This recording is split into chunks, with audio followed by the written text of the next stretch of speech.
Welcome guys and welcome to my new healer update videos, all to do with the latest changes that happen. Again, this is my version 2 of these videos, and again I'm running to showcase. I'm running Soul Ignited Trinket that I primed right now, and it's gonna explode in 10 seconds and it's gonna do more damage the closer it is to the duration. Let's see how much damage you're gonna do. 3 seconds, 2. Look at this, boys, look at my damage. Yeah, that's it. So this is the build that a lot of people have asked me to check out. This is the Chain Heal, Chain Lightning instant cast build with Chains of Devastation legendary that I've been using on sub 10 dungeons. It's something that I've been using for lower end keys because I feel that I don't think it's gonna have a lot of legs in higher keys where Prideful is going to be a thing, and I'll talk about it. Like right now I'm running High Tide, which has been nerfed, has been indirectly nerfed because Chain Heal was nerfed very recently, and honestly Wellsprings and Ascendants got pretty substantial buffs in Shadowlands, and all of a sudden I feel Ascendants is going to be a pretty clear option that a lot of people are going to be running in Mythic Plus dungeons that are above 10, because what happens in plus 10 keys, you get Prideful, and Prideful is a big cooldown or a big mob that you kind of need to save your cooldowns for. So that's why I'm a big fan of it. So I'm using Vesper Totem because I'm testing it right now. So Cloudburst, Vesper Totem, Chain Lightning. I didn't get to cast it in time. Chain Heal, Chain Lightning, Chain Heal, Chain Lightning, and my Trinket went off. Do you see how much damage I'm doing, guys? So this is why I'm using this build. I feel this is to some extent a Mimi build. And I feel this build is for these dungeons where lower dungeons where you're going to pull more. I know there's an AoE cap and everything, but you can pull more, you can do more damage. You're not really all that concerned about the healing throughput because I don't think this provides the most healing throughput. This is the main reason I'm using High Tide, because I'm basically only healing through Chain Heal. You have to remember that Primordial Wave did get a nerf, and it kind of makes sense for Primordial Wave to get a nerf because it was looking like an extremely strong Covenant in terms of HPS perspective. And Blizzard, they saw that and they nerfed it. They nerfed the Healing Wave replication amount, they nerfed Healing Wave in general. There was a substantial buff made, and this is a weird one, to Riptide. Riptide is now, the initial heal of Riptide is actually pretty strong. And you can definitely feel it even in Mythic Plus. Again, I'm doing this build because I like to do a bit of Mimi content, for sure. And it works in these lower keys and my damage is okay as well. But in higher keys, I'll be doing Ascendance build with... I'm not sure what legendary I'll be using in higher keys. My Shaman is mainly going to be a raiding character, so I'm probably going to go with the Riptide legendary because initial heal of Riptide has been buffed. So therefore the Riptide legendary has indirectly also been buffed, if you think about it. So I'm looking forward to try that out in raids myself. I do feel sad about the P-Wave, the Primordial Wave nerf, because in my eyes Necrolords and Primordial Wave, even with Fleshcraft actually felt good with the Soulbind that made Fleshcraft usable while walking. It made it into like a detonation kind of deal. It actually felt really interesting. But I do see the potential of Ventier ability in Mythic Plus, and the Kyrian ability right now, how do I say it? Kyrian feels pretty close. It can be very awkward to use. That's why I'm not a huge fan of it at this given moment. It can be hit and miss. You do have this internal 3-second cooldown if you want to relocate your totem as well, which sometimes in Mythic Plus can happen a lot. So let's use our Trinket. Let's use our Trinket right here. Let's use our Ventier or Kyrian ability.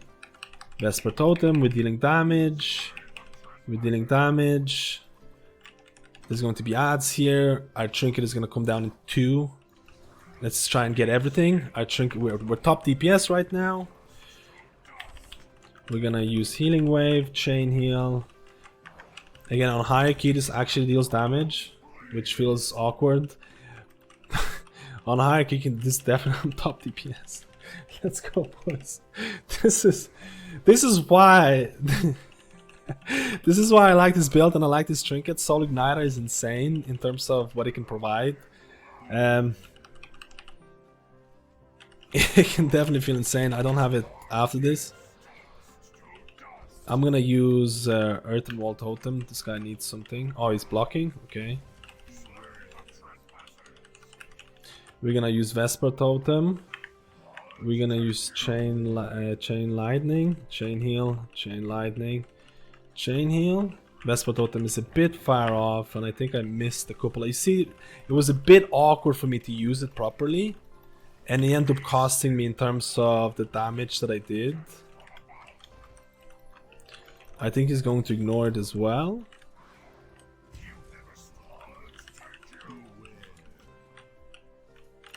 This is why I feel this trinket is also insanely strong. Soul Igniter. It's again, it went off because I didn't notice it, but it's a very strong DPS trinket, and the build that I'm using is very fun for these low-end keys, and I can't fault it in terms of the performance, because in low keys you can get away with about using anything. You don't need to really optimize. You basically go with whatever's the most fun or whatever's the fastest by providing healer DPS and providing just enough throughput to compete with these larger pulls. Again, large pulls are not that popular in Shadowlands because of AoE cap, but I feel like with the pulls that we're doing right now, it works pretty well. So, Vesper Totem, Cloudburst, Chain Heal, Chain Lightning to pop my Vesper Totem, Chain Lightning. We do some interrupts, we didn't do it there. Lava Burst, Chain Heal. And we're helping out. We're helping out the team, we're helping out the group. We're helping to do the dungeon a bit faster way. This boss is actually pretty interesting in terms of the damage that it does, because you see these 4 pillars, you need to kind of kite the ad that's gonna appear, and it actually does a lot of damage. Riptide does feel pretty interesting. I do feel Undulation is going to be something that's going to be very popular. So here's the ad. I don't know who's it targeting. The trinket is gonna go off right now. I think it's targeting me. It's not targeting me, it's just randomly dropping off. I do have my Cloudburst active, it's 16k. Again, I'm wasting a lot of mana by going this build, but I feel Undulation is going to be strong. Again, it's on me, so this is what you do. Okay, we went to the other area.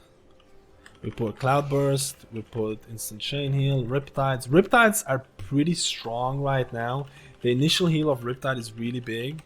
This is why I mentioned before that I felt that Riptide Legendary is going to be pretty strong because of that change. Again, it's on me, so you just hide behind this little pillar and it just disappears.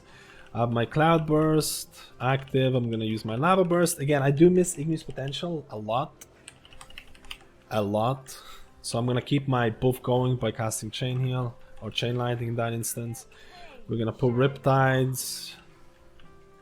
It's on me. That was a pretty juicy hit actually. Again, I just got it in time. Most of the Covenant abilities get absorbed by Cloudburst, so the whole consensus, especially with Swirling Currents, you want to make sure that you basically have Cloudburst up at any given point.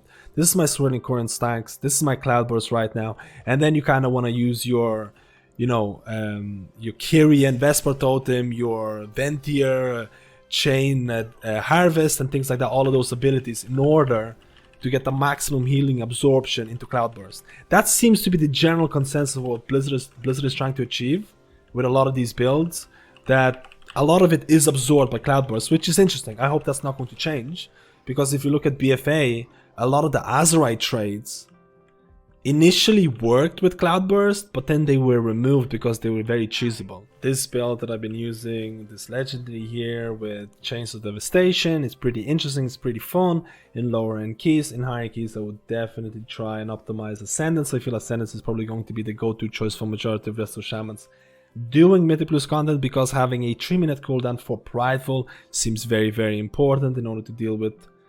Again, Prideful is going to scale with the key level, so the higher keys, the harder it's going to be. Undulation was pretty good for Mythic Plus. It's probably going to be interesting in Mythic Plus. Unleash Life is probably going to be the go-to in raids. We'll have to see. The major difference for Resto Shaman in raids is going to be probably tier 50 in terms of what's going to be popular, because again, High Tide got nerfed. It got also indirectly nerfed by the nerf to Chain Heal, Wellspring's got a buff, Ascendant's got a buff, and I feel that's very interesting because all of a sudden you might have a different choice in raids. In terms of the legendaries that I feel that I'm going to be crafting at the start of Shadowlands, again, I've been looking at the Riptide legendary. We'll have to see how Riptide is going to scale out, because right now initial heal from Riptide is very strong. It's been buffed immensely. I've been looking at the Manatide legendary, but we'll have to see how that's gonna work, because Manatide, it's only every 3 minutes. In terms of Covenants, I feel that right now in Mythic Plus Ventier, Chain Harvest seems to be like a good option that does a lot of damage, a lot of healing, and it's easy to use. It goes into Cloudburst. In terms of raids, I'm not 100% certain, because Primordial Wave from Necrolords has been nerfed. It used to be the #1 option in raids, and possibly even Mythic Plus if you didn't care about the damage that much. So right now, Blizzard is definitely evening out the playing field in terms of Covenants. They want a lot of these Covenants to be a decent option for raids in Mythic Plus. Like I mentioned, I really wish Primordial Wave is going to be the go-to, because in my eyes, it provides the most fun gameplay. I'd love to hear your opinions about Covenants that you enjoy, because Blizzard is going to change them. And in terms of Resto Shaman and Mythic Plus, I feel Resto Shaman is going to be more than fine in Mythic Plus. You will need to have a group that allows you to work with Resto Shaman in higher end content. In lower end content with this build, I feel you can have a lot of fun and doesn't require a whole lot of brain power to play it. I'm playing it.